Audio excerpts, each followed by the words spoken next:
memperjuangkan nilai PMPS kita di offset juga 3. Dan tanya tadi, mau pertanyaan apa? Udah. Apa katanya? Wajib. Wajib head to toe juga. Berarti pas. Dah. Jadi di offset ini kan urutannya anamnesis, habis itu cuci tangan, habis itu kita sign. Biasanya kan kalian langsung lokalisata, Leopold dan lain-lain. Sekarang tetap head to toe. Oke, tetap head to toe. Mulai dari mata, mulut, leher, toraks. Nah, sekarang Bang mau nanya sama kalian. Kalian lagi station offset nih. Pas kalian lagi head to toe, kalian udah sampai di toraks ibu hamil ini. Dari toraks kalian turun kemana harusnya? Ke abdomen, ya kan? Abdomen ini hamil, masuk ke lokalisata, paham? Kan nggak mungkin kalian 9 subregio gini-gini kan? Paham ya? Kalian lagi generalisata, tiba-tiba pindah nih ke lokalisata. Kalian mau ngapain? Selesaikan dulu generalisatanya atau langsung lokalisata? Boleh. Secara berurutan kalian langsung. Ya, tapi jangan sampai lupa X-ray nih. Coba minta tolong kali. Karena ibu hamil itu ada edem kan pada hipertensi pada kehamilan, preeklamsi dan lain-lain. Paham ya? Nah, sekarang abang nggak ngajarin head to toe-nya, abang ngajarin yang offset. Abang pastikan pemeriksaan offset ini pasti banyak yang nilainya nggak 3. Kenapa? Karena ada poin-poin penting yang dia sering miss. Coba sekarang abang uji. Pasien di offset itu cuma ada 3 pemeriksaan kan, Leopold sama VT, 2-nya secara umum, betul kan? Leopold sama VT. Sama satu lagi pemeriksaan payudara, tapi itu pun diginek. Kalau dia ke offset jatuhnya mastitis. Itu cuma dilihat sama dipalpasi aja payudaranya. Sadanis itu nggak keluar di USG. Sadanis itu untuk apa? Screening, CA payudara, CA payudara kompetensi berapa? Nah, sekarang abang ajarkan. Pertama, Leopold. Kapan indikasi Leopold? Ada 3 pemeriksaan ya, Leopold, VT sama spekulum. Ini masih offset ya, kita belum gini. Kapan orang Leopold? Kalau perutnya buncit, itu aja intinya. Kalau anaknya sudah keluar atau dia masih hamil muda, apa yang mau di Leopold? Paham ya?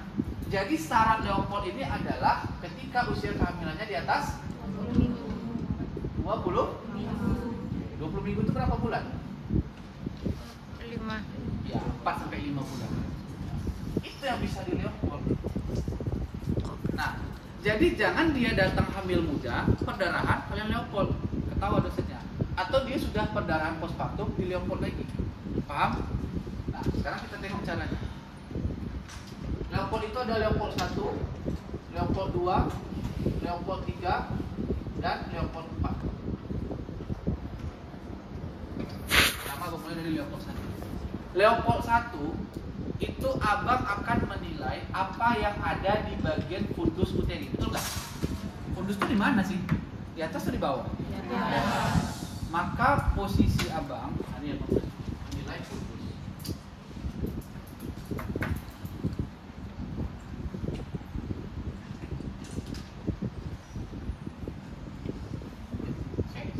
Leopold 2 nanti abang cara kerja. Leopold 2 abang akan menilai apa yang ada di bagian lateral perut ibu, betul kan? Jadi menilai bagian lateral. Leopold 3 abang akan menilai apa yang ada di bagian bawah perut ibu atau bagian bawah perut. Leopold 4 fungsinya apa? Menilai sudah masuk PAP atau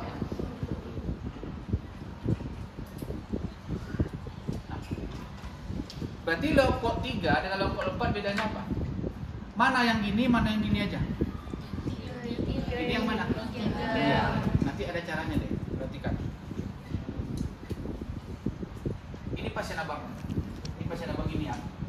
Pasien abang ini. Inilah pasien abang. Ini kepalanya, ini kakinya. Ini kepala, ini kaki. Abang berada di samping kanan dia, betul kan? Perhatikan. Leopold 1, 2, 3, badan abang ini mengarah ke ibu, kepala ibu. Leopold 4, badan abang ini mengarah ke kaki ibu. Kenapa? Karena Leopold 1 abang gini, Leopold 2 abang gini, Leopold 3 abang gini. Leopold 4, abang putar badan abang mengarah ke bagian kaki ibu, lalu abang gini. Paham? Itu posisi badan, biar mudah ingat. Yang pertama. Yang kedua, jangan lupa deh, gosok tangan. Oke. Yang ketiga, kayak mana cara kalian mempalpasi Leopold itu? Mempalpasi Leopold itu kayak mana cara kalian? Gini. Jadi kayak mana? Pakai jari. Jadi ini perut ibu, abang ini. Diraba pakai jari. Kalau abang pengen lateral juga gini. Kalau abang Leopold 3 cuma gini memang. Itu pengen tahu keras, lunak dan lain-lain. Leopold 4 posisinya harus begini. Di perut bawah posisinya harus begini. Kalian ginikan aja, nggak usah lagi digini-ginikan. Diginikan tapi tekannya agak kuat. Oke, paham ya? Abang ingatnya kenapa? Posisi badan. Kemudian hangatkan. Pertanyaan terakhir, mana yang kakinya ditekuk? Leopold 1 sampai 3. Berarti otak kita ingatnya kemana?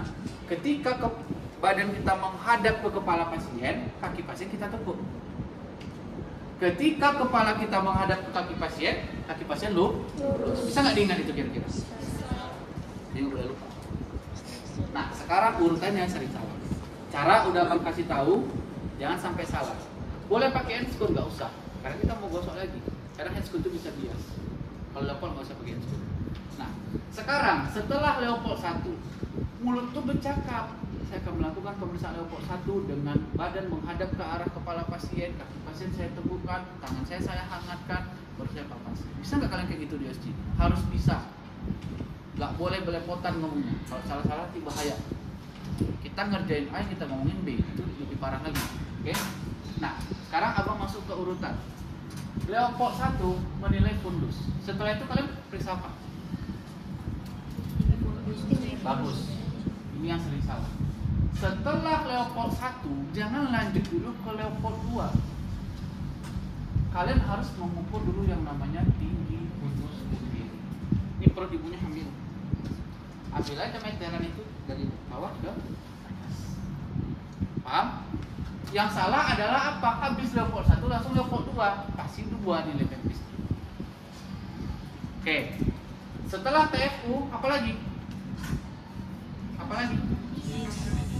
His. Nanti his. Apa lagi? Usia kehamilan. Ada yang tahu? Apa? Oke, ada lagi? Lanjut Leopold 2. Dah. Lanjut Leopold 2. Apa yang dipaksa? Kalau memang nggak ada. Di Leopold 2, setelah Leopold 2 kalian ngapain? Lanjut Leopold 3? Bagus, itu dia jawabannya. Leopold 2 itu di pinggir deh. Oke, di perut ibu gini. Di kepala, ini kaki ibu. Leopold 2 gini.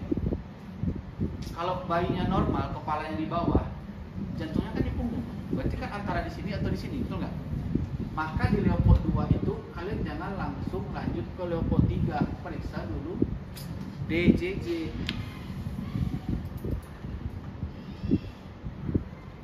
Habis DJJ, langsung Leopold 3. Langsung Leopold 3. Iya, kecuali infartu. Kalau ada infartu, wajib periksa his. Baru boleh lanjut Leopold 3, baru boleh lanjut Leopold 4. Sekarang periksa DJJ pakai stetoskop monoaural itu kan, ya kan? Posisinya di mana? Di samping deh, jangan di atas. Di atas kan jantungnya nggak di atas, dari samping, agak ke samping, tapi jangan samping kali, agak ke samping, ya. Kemudian pertanyaan abang berikutnya adalah, kayak mana cara kalian periksa his? Ibunya kram nih, mules. Gimana cara kalian periksa his? Taruh tangan gini, gitu. Jadi periksa his itu gini. Periksa his gini. Kenapa gini? Karena kita menilai kontraksi itu dengan ini. Baru nanti keluar hasil 4 sampai 6 kali bla bla bla dalam 10 menit. Kontraksinya 30 sampai 40 detik. Gini. Ya, ini di video kan? Gini. Gitu. Kemudian tangan kalian taruhnya di mana? Di fundus. Di fundus. Di sini. Di atas.